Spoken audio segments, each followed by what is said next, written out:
What's going on, everybody? Welcome back to Water Cooler Quarterback, where we act like we know things about football. My name is Andrew, and Week 1 is officially in the books. And on today's episode, we are going to be taking a look at Thursday Night Football, kicking off Week 2.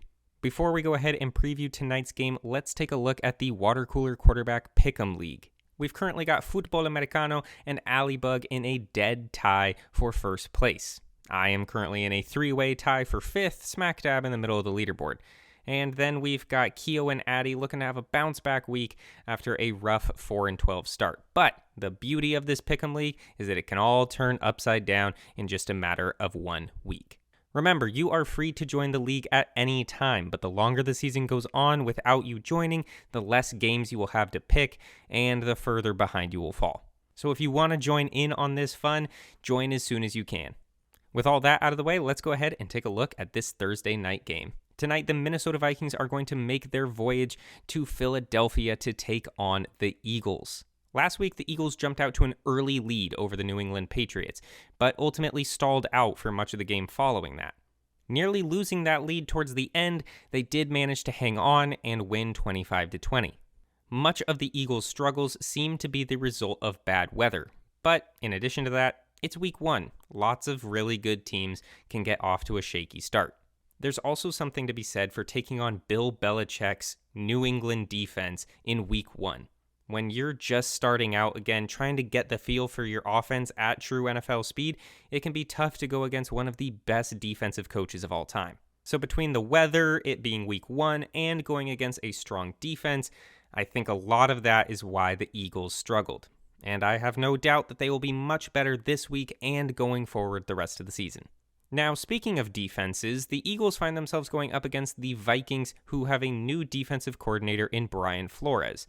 Their defense left a lot to be desired last year and should be better with him at the helm. The Minnesota defense held up fairly well last week against Baker Mayfield and the Buccaneers, keeping a lot of their big playmakers to modest numbers. And on offense, the Vikings' passing game was humming, at least for the first half. Quarterback Kirk Cousins ended the game with 344 passing yards and 2 touchdowns thrown.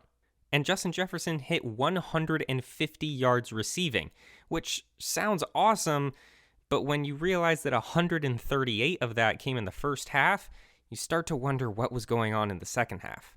Ultimately, what caused the Vikings to fall 0-1 to the Buccaneers was Kirk Cousins' turnovers.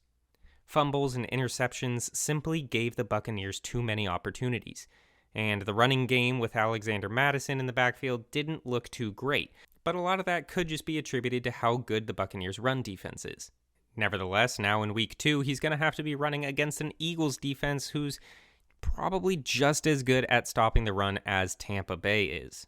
Ultimately, going into this game, either of these teams can win. For Minnesota, Justin Jefferson and rookie Jordan Addison are going to have to stay productive in the receiving game all game long. Their running game is going to have to get something going, and Kirk Cousins is going to have to limit those mistakes. That's much easier said than done when you're going up against a really good Eagles defense, but that's what's going to happen if the Vikings want to find success. And for Philly, they can win this game by simply avoiding the trap that they fell into last week. They need to avoid getting an early lead and then doing nothing afterward.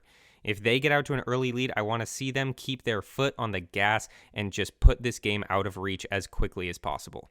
As for who will win, well, we have got a Philly team at 1-0 taking on a Minnesota team who currently sits at 0-1. Neither team did really great in Week 1, but Philadelphia was going up against a really tough opponent, one that did better than I expected them to, and I'm not sure Minnesota is going to be able to put up that same fight. The Eagles have got the better defense, plain and simple. Both teams have got great offensive weapons, but those offensive weapons aren't going to mean squat if Kirk Cousins is on his back half the game at the hands of Jalen Carter. And if Kirk does manage to stay on his feet, all he has to worry about is the Eagles secondary with guys like Darius Slay, who got a pick 6 last week. So in what should be a really fun Thursday night game, I do have Philadelphia holding it down at home to get the W. Well, that is all I've got for you today. Let me know down in the comments if you are going to be watching this game tonight and who you think is ultimately going to win. Be sure to check back here in a couple of days for my predictions on the full Sunday and Monday slate of Week 2 games. And if you're in the Pick 'em League, don't forget to get your picks in. Until next time, my name is Andrew, this is Water Cooler Quarterback, and I'll see you later. Bye-bye.